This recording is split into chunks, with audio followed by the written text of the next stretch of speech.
Hello, good afternoon. Well, the escaped terror suspect Daniel Khalfife is in police custody this lunchtime after being arrested this morning in West London. It escaped from Wandsworth Prison on Wednesday. Khalife was arrested just before 11 o'clock in Chiswick, which officers were searching after receiving information from members of the public. Now, Sky correspondent Emma Birchley joins me now from Chiswick, and this was the breakthrough that police were waiting for, Emma.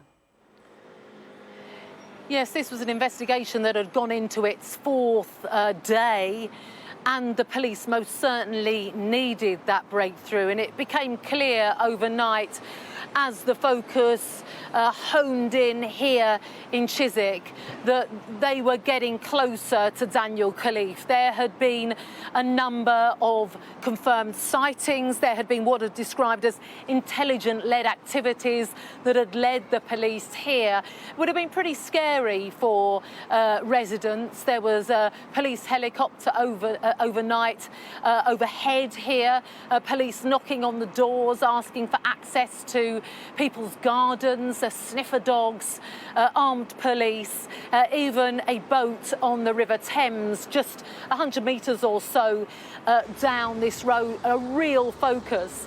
Then it was at 9:30 this morning that it changed, that the police moved away from where we are. This is the Hogarth roundabout on the A4, a main artery through London, and those police were heading west, so along the A4, and we know that it was at just before 11 o'clock this morning that Daniel Khalfife was finally apprehended and taken back into custody, 4 or so miles away from the spot in Wandsworth where on Wednesday morning around 7:30 he clambered from underneath the lorry which he'd used as his escape vehicle from Wandsworth Prison. So that was by Wandsworth roundabout, with 4 or so miles away from there. But a number of days had obviously passed.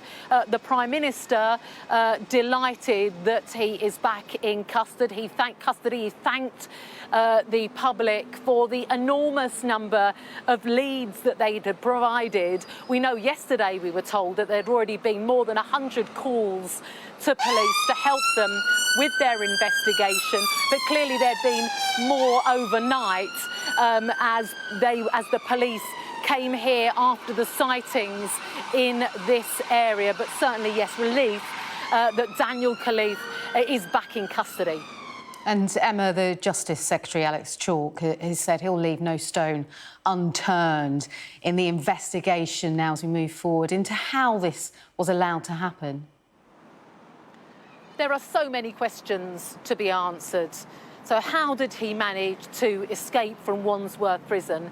It's a Category B prison. Why was he in there in the first place? Shouldn't someone on terrorism charges be in a Category A prison, like Belmarsh, for example? This was a man who was accused of allegedly planting a fake bomb on a military base, of gathering intelligence and passing it on to potential terrorists, also gathering information that could be useful to enemies of the UK. So that was what he was accused of, and he was due to stand trial in November. A 6-week trial is how long it was listed for, and then of course he had escaped. So how did that happen? Was there help from the inside?